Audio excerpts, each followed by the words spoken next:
Hey, good afternoon, everybody. Brad Thompson welcoming you to BT's Ballers. Talking a little college basketball today with our College Hoops MD, Coach Brian Tass. Coach, how are we today? Good. We're good. Good to be here. Good to be there. Okay.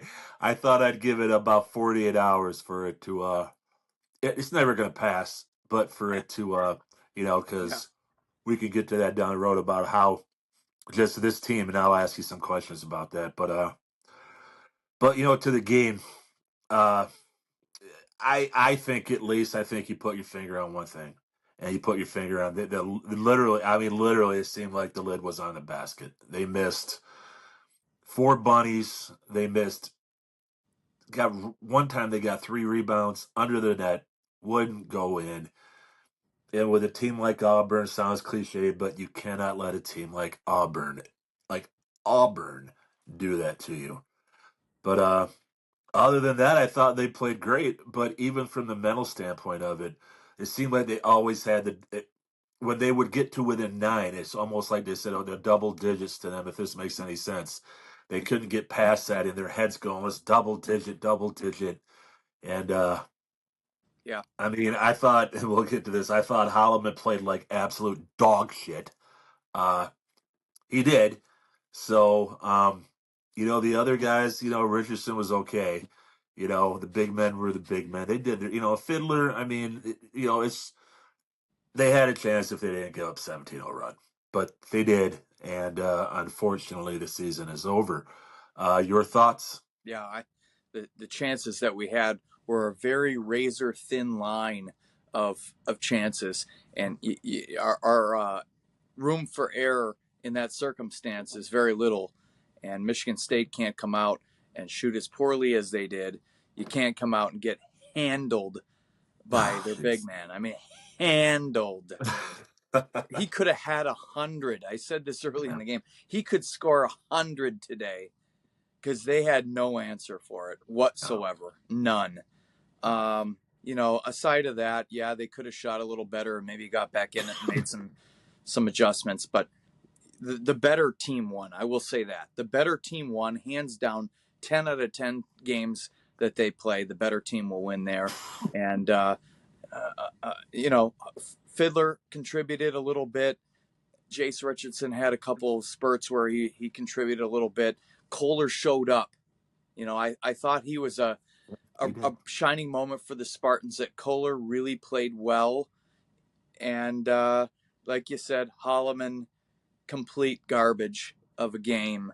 And we'll talk about it later, I guess. But I mean, I know where his head was, and you can't do sports at a high level when your head is so far up your where, trying to I'll say it was up his figure out fucking life, ass. figure out life, you know. Yeah. So Um, yeah, the very first possession, and I didn't want to text you, but the very first possession when they got the ball and low, they got it so quick. They got it so quick and low to Broom, and he just boom, boom. I was like, oh boy. I was like, that's nah. I said, this is not going to be good. This is not going to be good. So I think you're right. I think the better team won. I do think that there were some major distractions in that game for a couple of reasons. Like I said, I want to push that off to the end. Um, but you know what? Fuck it. Okay, let's talk about it seriously yeah, because we'll get now I'm right back at it. to it. Now I'm back to it. I'm ready to get the gloves off. Yeah, because I mean, yeah, because just talking about this now. So it comes out yesterday. Uh, I saw reports. You confirmed them. Uh, comes out yesterday that Holloman, Trey Holloman, the 1 for 11. All right, Trey Holloman, the Spartan dog, the Spartan. Hey, Coach Izzo's gonna let me kiss the floor. In the last game, decides to say, "Oh, I get this call in my ear. There's a lot of bag. I'm hearing a lot of bag. I'm hearing a lot of bag. Go where the money is." And he's supposed to be a Spartan for life, according to him. I'm a Spartan dog. Fuck you. All right, fuck you. He goes and enters the transfer portal. He goes and enters the transfer portal. Just when, and this is not Coach Izzo's fault, but he preached and he preached and he preached This team has so much family. This team is so much connectiveness, or that's what we were kind of joking about beginning. And it shows that a lot of the team did, and a couple of them duped one of the off the court, one of the nicest men, one of the if I would kill to have my son play for Tom Izzo, because I know he's playing for a second father.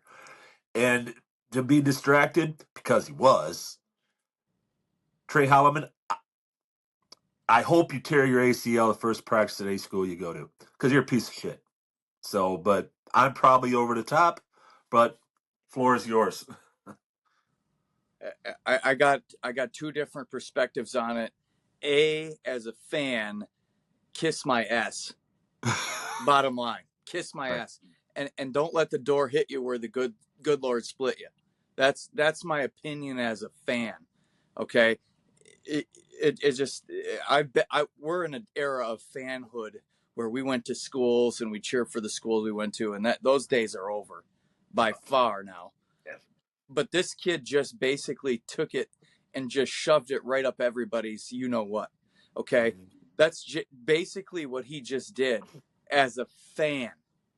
All right, as a fan. Now, from a coach standpoint, in this day and age and era, listen, this is a totally different situation in that these kids are getting paid.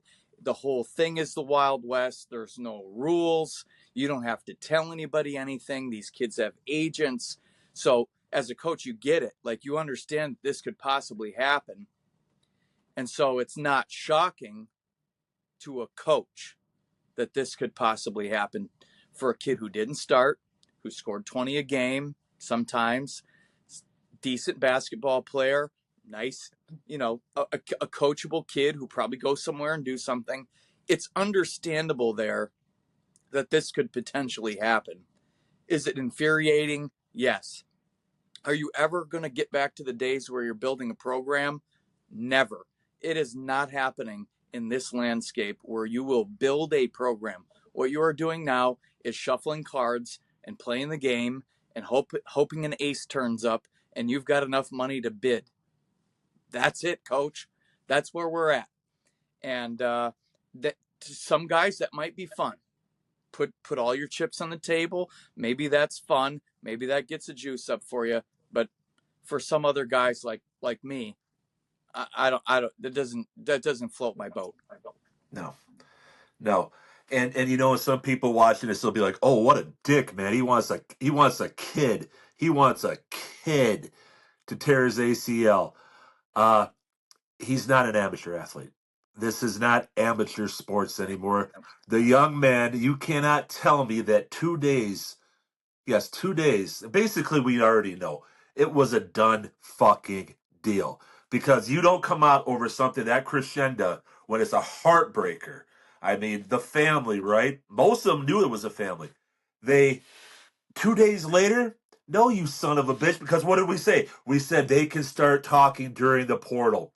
So guess who called up? Yo, dude, get through the season. Good luck, win that natty. And we got that bag waiting for you as Oh soon yeah. as you step off that court. Hopefully, right after the Final Four is over, you win a natty.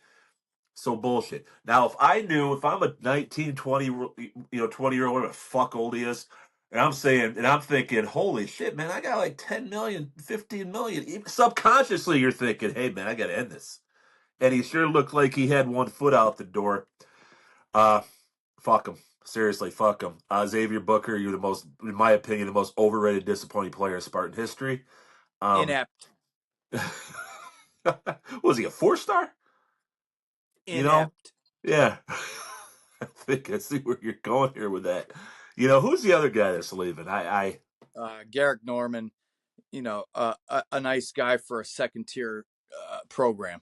Somebody who's, a kid who he could probably play at and you'll see the list of schools that he might go to, and you're not going to recognize any of those guys from the tournament. They'll never make the tournament in this landscape. So he's done playing tournament games. He's just out there to collect, a T-shirt and somebody from Dunkin' Donuts to sponsor him.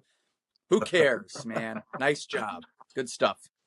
I mean, you know what? But on the other side of the coin with that, with him is let's say he can go to a mid major. All right, he would. He'll be going to a mid major, or maybe he drops down to a Division two. Who knows? We don't need to judge his talent, but I always thought, at least this transfer portal, okay, I think that would be the reason.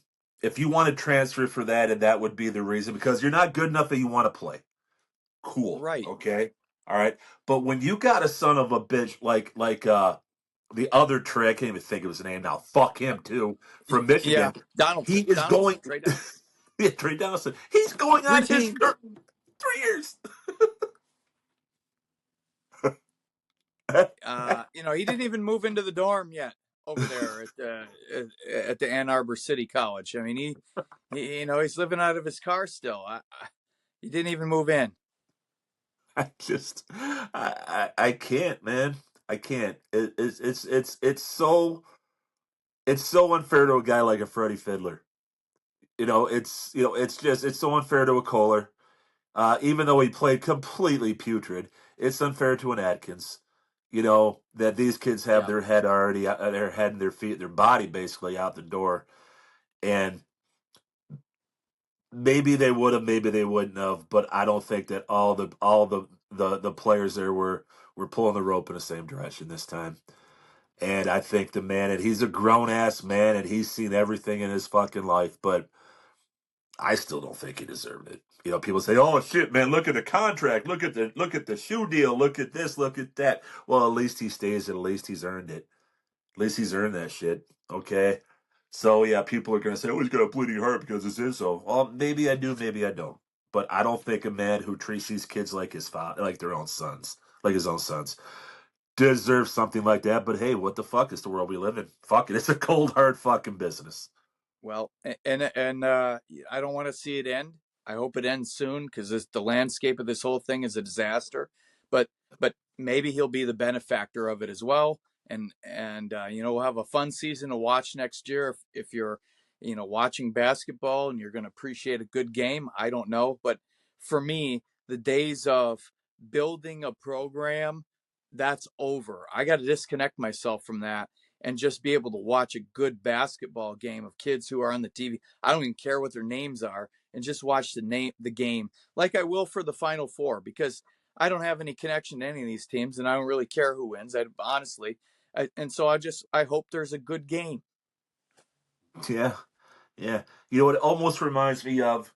It really does. And actually, when I was going to Indiana University, I see this guy. It's Nick Nolte's walking around campus, and he's driving around on a golf cart with Coach Knight. I'm going, what the hell is going on around here? Then we find out they're filming a movie. Okay, they're filming Blue Chips. All right, Yeah, and Izzo now obviously Nolte cheated in that movie. Obviously, I'm not gonna. Oh, Pete Bell. No, it wasn't Pete Bell. Yeah, it was Petey Bell. Pete He Bell. cheated. Yeah, he cheated in that movie. Okay, and he didn't want to do it, but he did it, and he couldn't. His conscience couldn't handle it. Right? Okay. I don't think Coach Izzo wants to do this. I don't think Krzyzewski wanted to do it. I don't think Saban wanted to do it. I don't think he wants to do this. I think he's going to try to do this. Like Pete Bell did. I think he's going to say, you know what? Bring him in. Bring the money men in. Call up Ishbia. I mean, good God, you talk about a guy. Hey, yo, Matt, screw it. I'm selling my soul. All right? And let's say he buys a team. Let's say he buys a team. He wins the national title. You think that's really going to be a special team to him? But yes, it would be, because you got to do a whole bunch of things to get that group to play together. And I said this a couple like a week ago.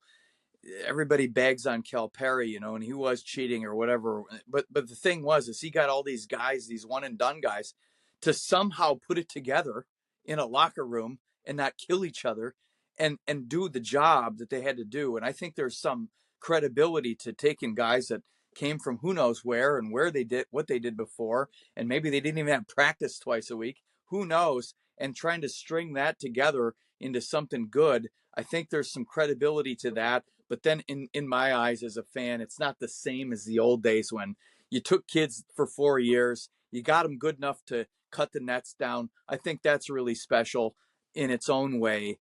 And maybe, if you win another one with a bunch of guys you brought in this year, cool. That's a cool thing too, but it's just not the same. Well, see, and that's the thing, and that's because you know him a hell of a lot better than I do. I just watch him from afar, and I think he's so amazing.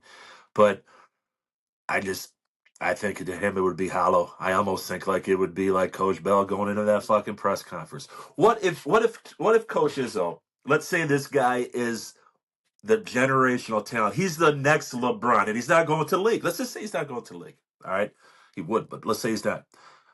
How is Tom Izzo going to take a guy that could be making more money than he is in a year and have another guy that's making a ton of money and another guy, hey, he could have went and coached the goddamn Cavaliers, but you know what he said? Fuck it, I ain't no pro. I don't want to coach LeBron. Okay, remember that back to back, he could have had the Cavaliers job, right? I don't see him. I don't see him wanting to. Could he? I think he could. I don't think you can see him wanting to basically manage. You know, Yeah, 4 millionaires, 7 millionaires. He'd be fucking man. I'm gonna go take the goddamn Wizards job if I have to do that. I'm gonna ensure that we get Cooper Flag, and I'm gonna do it for love of the game because they're getting paid. These guys, could you see an 18-year-old or even like Cooper Flag's only 17. Let's say he's making $10 million a year. Izzo's running them hard. Izzo's got the goddamn shoulder pads on in the practice, right? And he's running them, and they're doing just skipping. And who's gonna be like, "Fuck you, man! I'm going to the league. I ain't doing this shit." And Izzo say, "Get the fuck out of my gym." I'll be like, "I'll get the fuck out of your gym. I still got my 17 million, motherfucker." yeah. And it's I don't know. I'm going off too far on him. I pray that he would do it, but I don't think he'd enjoy it. You know, Who knows and what's going to happen? And like you said, Richardson. I think from what I've seen, he's out the door. So you can't count on him coming back unless he just dips his toe in without an agent. I can't imagine that happening. But dips his toe in, he would be able to come back like a couple of players did before. Miles Bridges came back and right, did play an additional season. If he does that, cool. Michigan State's going to survive this. This is not like the end of the world, the end of the right, program, the end of the world. It's Trey Holloman, okay? A guy, no, we'll replace this kid. We got right. the Tang kid on the bench who's just as good or better, who didn't get to play a lot this season. I know he's that good. So we're going to we got Jeremy Fears. We're going to be fine. That team will be fine. It's just the whole mechanics of being a fan anymore is very disjunct, in my opinion, to what it used to be. Question for you. Yep. Tomorrow, you go on social media and you see Cohen Carr in the portal, and then 2 days later, you see him at Arkansas because he got the bag. How would that make you feel?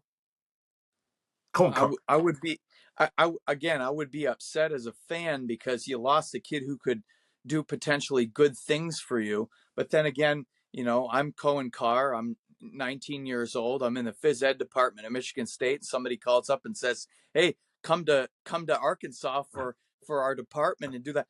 I'm not even calling my parents. you know, I'm not even going to call my parents first. I'm going down the street to have a couple beers and then call my parents. It's just I understand where these kids are, and Right. any of us would do these kinds of things. Probably there's not that much loyalty to it, but Michigan State's got to put some cash up, I guess. That at the end of the day, that's the game now. Yeah, You know. I well, he definitely from speaking as we both did, and I still do. Is yeah, there's not much money in wanting to become a physical education teacher. A lot of joy in it. A lot of joy. I Yeah, love going yeah, to work every day. I love my kids, but yeah, phys ed. Let's go through kinesiology. Yeah. yeah. Richardson. So he's gonna want to. We talked about it right before the show. He's going to want to take the $3 million. That goes quicker than you think, Coach. But he is a kid. That is a kid. Well, I don't know if it goes quicker than you think, but you get my point.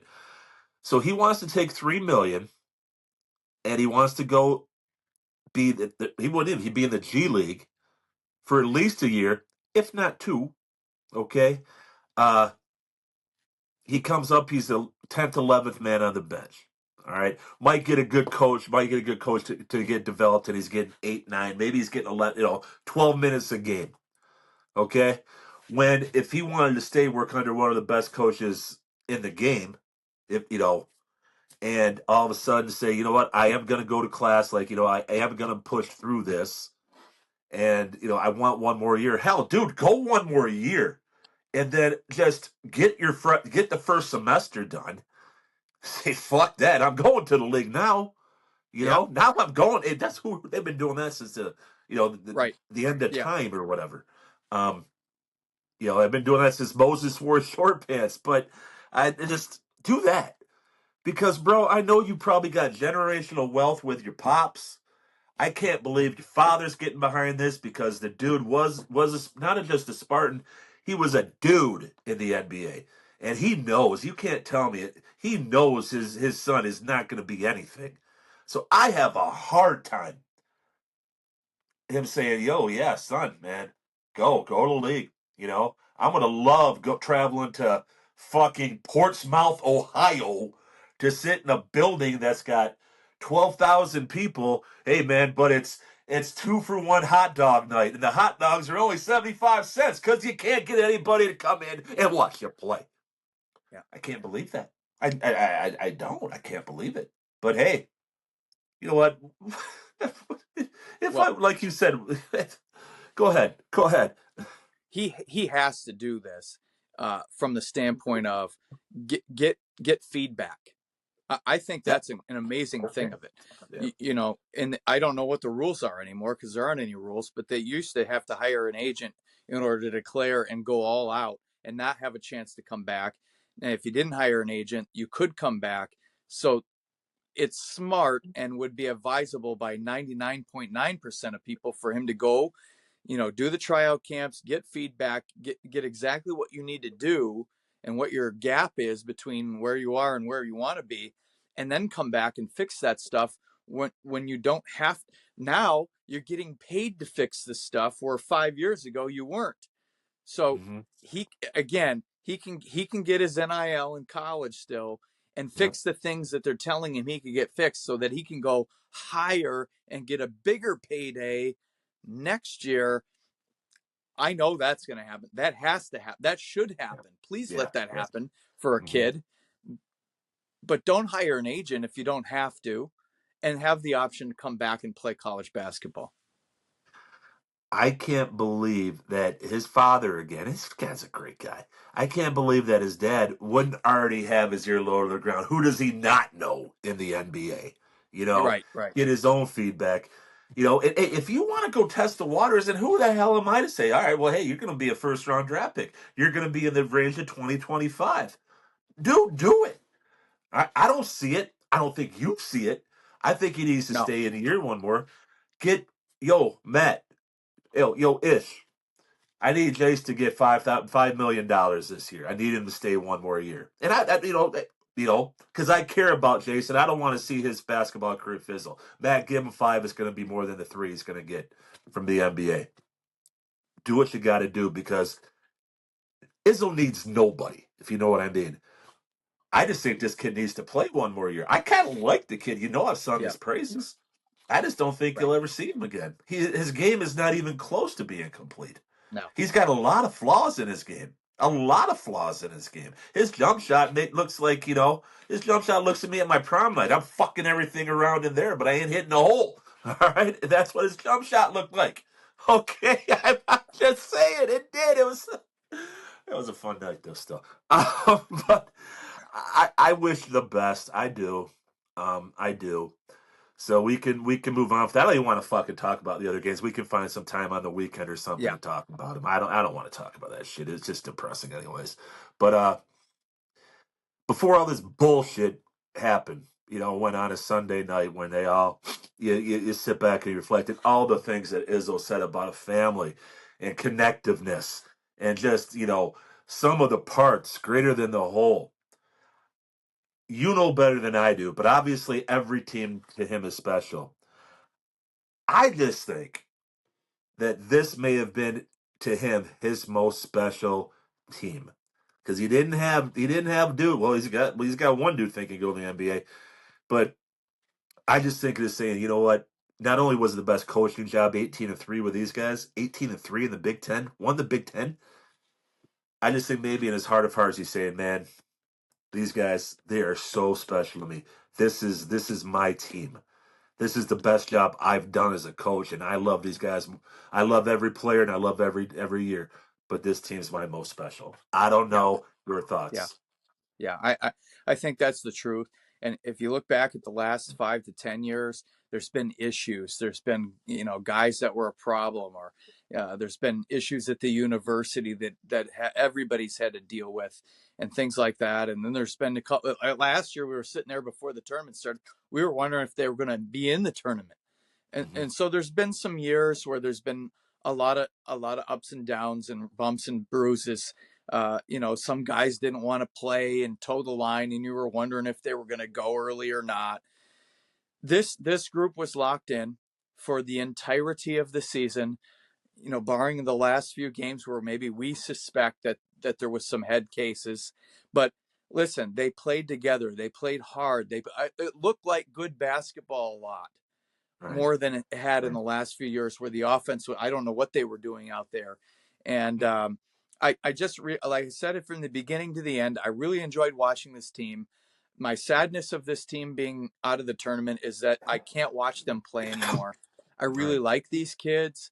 I really like the effort they gave. I like the coachability of them, the togetherness, the camaraderie, the whole thing. They started playing. The first game at the exhibition was in the Uper Dome. It was fun. Tom's mom was there. The whole season was special.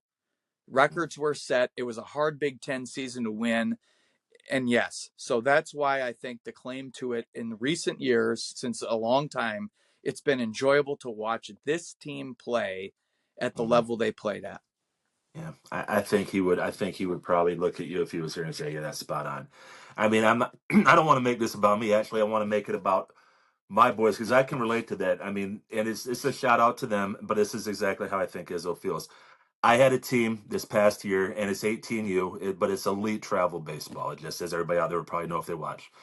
But this team was so close. I mean, we had about six guys that came back, but the guys that we added just boom. I've never seen anything like it. I've had some great teams that are close to my heart, but we won three championships and we were in the final fourth for the rest. But we had no business. Every kid's playing in college. Don't get me wrong; they're all playing in college. But we're going up against guys who got guys going to state. All right, they got guys going to Michigan. Okay, on paper, we're supposed to. I mean, we're windshield bug. We're one of those throw-ins in a pool. Okay, we fucking beat. All right, teams that were ranked in the state, and I mean, you got pro scouts coming there to watch them and shit like that. Couple, we fucking mercied. We didn't, and you know what? We played absolutely fabulous. It wasn't like it was an upset. We kicked the shit out of all these guys. We went 31-5. And this team was a family to me. They were my sons. All right, they were my sons. They were my family, and they helped me through a lot of tough times. Without getting into it. Most talent, not even close. Not even close. All right, but most special because all we did was win. And when we parted, man, it broke my heart.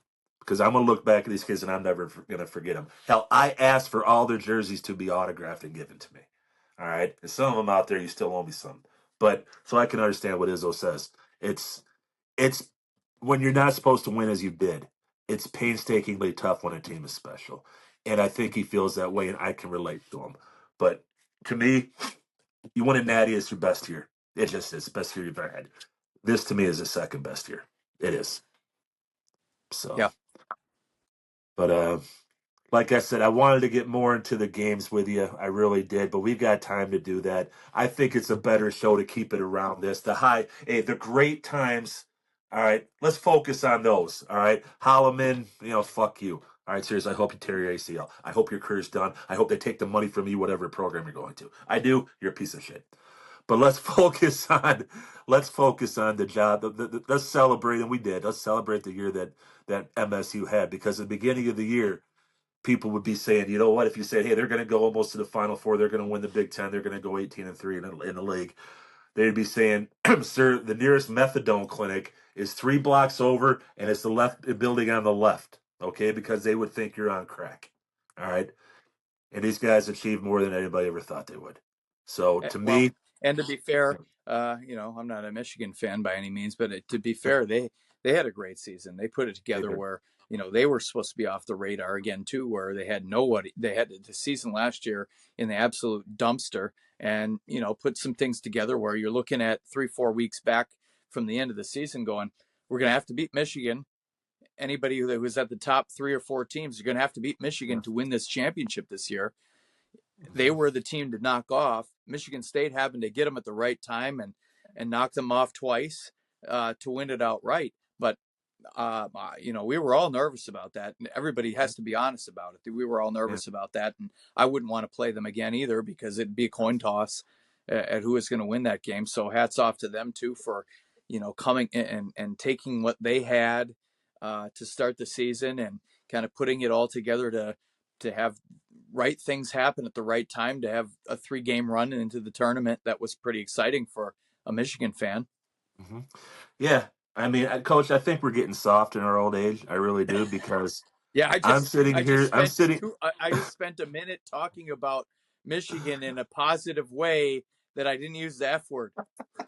I mean, I, I'm sitting here calling them Purdue. I'm giving them. Matt Painter's the greatest man, and I'm throwing. You get a bouquet. You get a bouquet. And now you're talking on a minute and a half about, hey, look at Big Blue. There's seriously, I think we're getting soft. I think we should have the early bird special for 4 o'clock. Then go to bed at 7 with a cat on our lap, a blanket, and some nighty time tea. Yeah, You know what? Maybe that'd be a better life than watching this shit of of whatever. So, but with that, I think we'll call it a day. I yeah. know you're going to the Cubs game tomorrow. I envy you. I envy Starting you. Friday, Let's Friday game, Friday. opening day at Okay. Wrigley Field. Brad, I've never been to an opening day, honest to Ooh, God. So, my brother, my dad, we're getting together there at Wrigley Field. It's going to be special. We'll probably be wearing a raincoat or something like that. But you know what? It's kind of cool. okay. Now make sure you pack some liquid IV. All right. Make sure you pack the Advil. Okay. And hey, drink one for me. All right. Drink one for me. And don't call me for bail money. I'm fucking broke. Okay. I don't need to be bailing out 3 Tasses. Okay. You go call. Hey, you go call Ishbia. Okay. Okay. He better have money to give out. Yeah. So, but no, no, Coach, enjoy the weekend. We'll hook up and. So for folks, this was kind of a wild one, but appreciate you joining our BT's Ballers.